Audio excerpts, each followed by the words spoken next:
Okay, what's narcissists? Alright, one video is really enough to understand.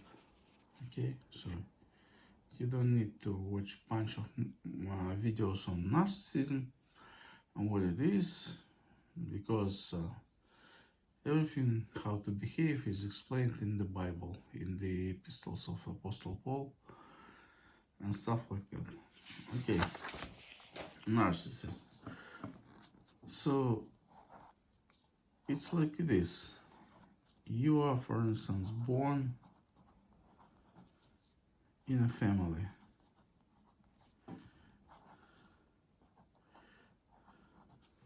okay, who have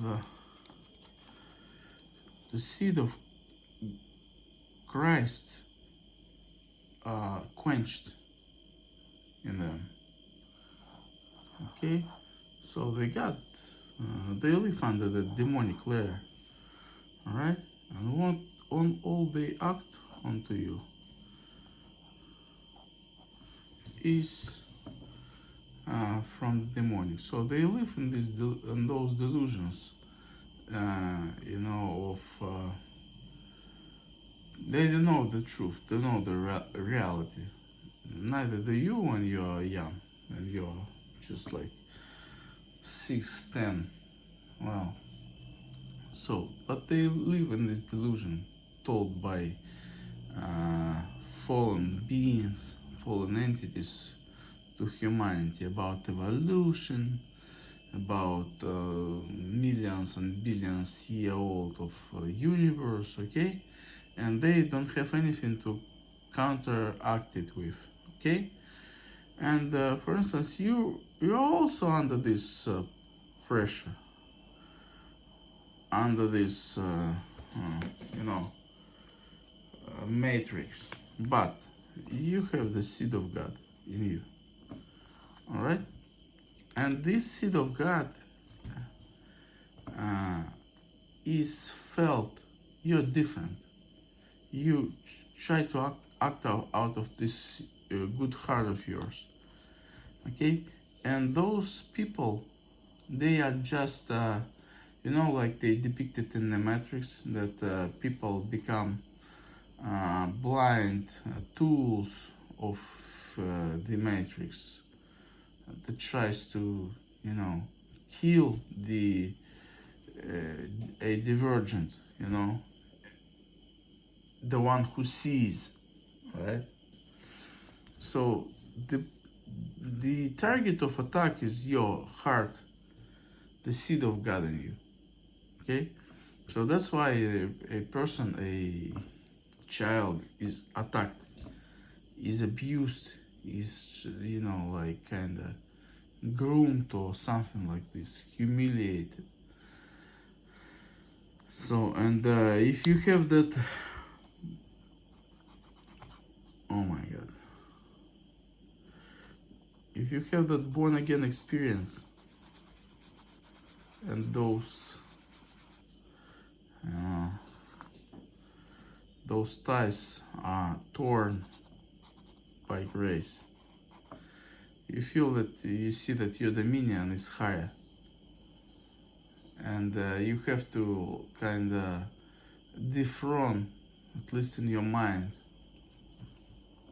your parents who are not under Christ, okay, and cancel all the desires that were coming from the demonic, what you felt, what you dreamt of before the conversion, and before the full-blown born again experience, meaning like the baptism that rips the ties, because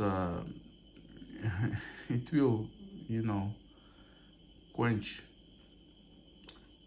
the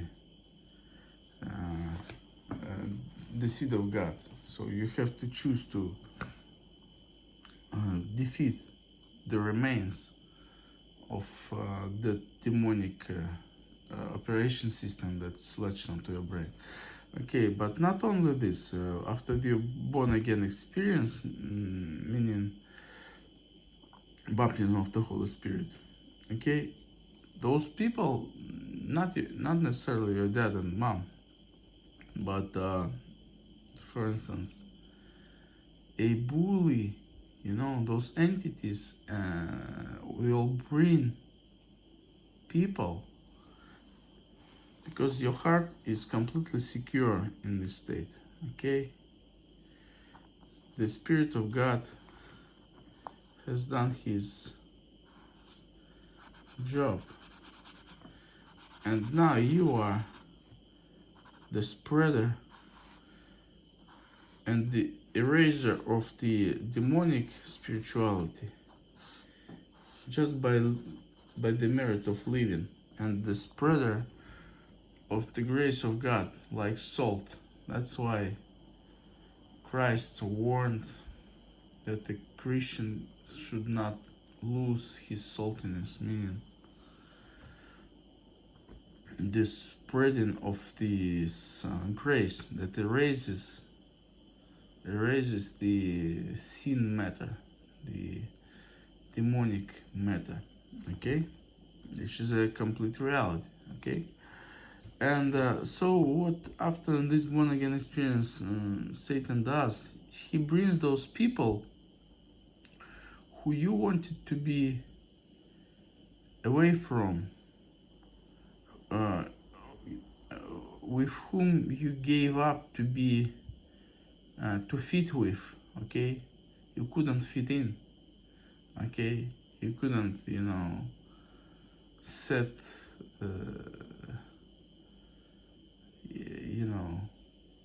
kind of you fit yourself in their company, for instance, because you didn't know any better. You thought something wrong was with you and something great is with them. All right, and finally gave up. You turned to your source, true source, to the source of this seed, and the baptism of the Holy Spirit happened.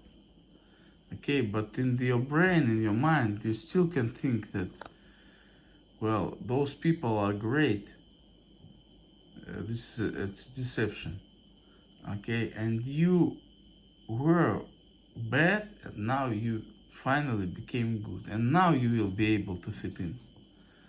But instead of fitting in, you have to use this full-blown Isaiah chapter 6 experience, baptism of the Holy Spirit, to eradicate any possibility to burn off all the tentacles of for those people to get access to you, like they depicted it in the mythology.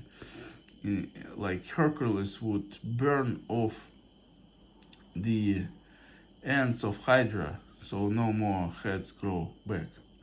So I think this was about this stuff. All right. So if you get freed, Satan will bring those people, and they will be acting nicely. They won't be humiliating you. Neither a girl that had previously been teasing you, neither a bully. Okay, all the entity wants is to defile you, to kind of give access of your heart to those people. So he will use the remains of vanity in your brain. Okay, the remains of finally I am accepted. Finally, okay. So you give access to your heart that's just been renewed, and the new flesh, that red life, godly flesh grown. So the enemy brings those people and tries to use what you foolishly thought before the baptism of the Holy Spirit. So you ignore that what you will be seeing. You will be seeing those snake-like shapes, dark shadows, moving towards your heart from those people. Okay, so he will use your preconceived notion, of wanting to be accepted, but you've already been accepted by God, and what you have to do, you have to reject those people with their wicked spirituality. So Satan wants you to ignore that, and give access to your new heart, renewed heart, to those people with their wicked entities inside. So they defile your heart and latched onto you again. Okay, that's all what Satan wants, and why those people, after you have been converted, why those people who brought pain to you, why they return. For only one reason. It's a tactics of Satan to defile you, to stumble you. Okay? One of the translation of Apostle Paul's epistles and the whole of the Bible is the Rick Renner's. And he says in his translation, when Apostle Paul says that I got thorn in the flesh from Satan, lest I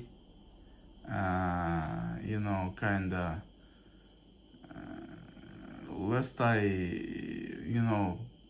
in most of the translation it is translated lest I become too arrogant, lest I ascend too high and become arrogant. But in his translation, and I have to watch it again to remind myself. Rick Renner translates, and I don't know what his basis is. Maybe this is actually the correct translation. He says that God gave Paul the opportunity, or just started to ascend him, to bring him up in the position where he'll be that candle that lights the territory. Okay? And in Rick's translation, Satan stopped him by that. Lest I ascend. That's how he translates. So Satan deceived Paul and stuck that thorn in his flesh. Okay? Probably using the law. So, and tricking Paul to get access to his heart. Okay? And stop Paul from becoming that bigger and absolutely pure and whole. Okay? So his influence would be much greater on the territory. Okay, that is why Paul writes so much about law contradicting faith. That's why he writes a lot about spiritual discernment. Okay? So probably I think so. It may be like this.